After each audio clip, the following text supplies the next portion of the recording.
بسم الله الرحمن الرحيم أما يتساءلون عن النبأ العظيم الذي هم فيه مختلفون كلا سيعلمون ثم كلا سيعلمون ألم نجعل الأرض مهادا والجبال أوتادا وخلقناكم أزواجا وجعلنا نومكم سباتا وجعلنا الليل لباسا وجعلنا النهار معاشا وبنينا فوقكم سبعا شدادا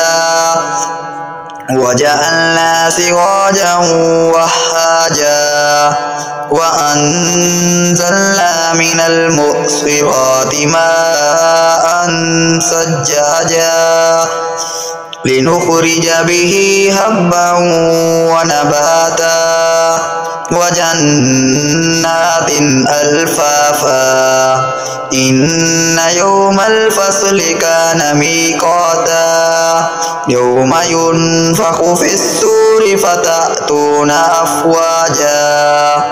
وفتحت السماء فكانت أبوابا وسيرت الجبال فكانت سرابا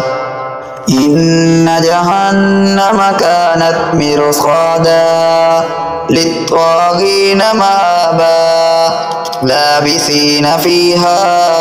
أحقابا لا يذوقون فيها بردا ولا شرابا إلا حميما وغساقا جزاء وفاقا إنهم كانوا لا يرجون حسابا وكذبوا بآياتنا كذابا وكل شيء أحصيناه كتابا فذوقوا فلن نزيدكم إلا عذابا إن للمتقين مفازا حدائق وأعنابا وكواعب أترابا وكأسا دهاقا لا يسمعون فيها لغوا ولا كذابا جزاء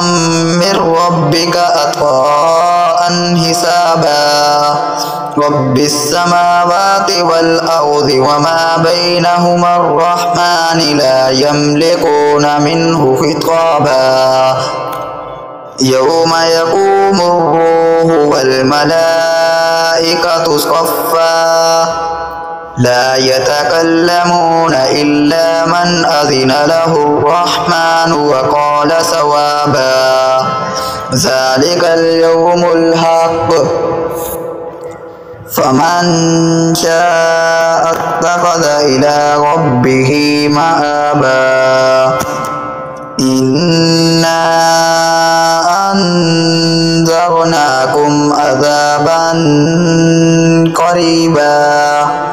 يوم ينظر المرء ما قدمت يداه ويقول الكافر يا ليتني كنت ترابا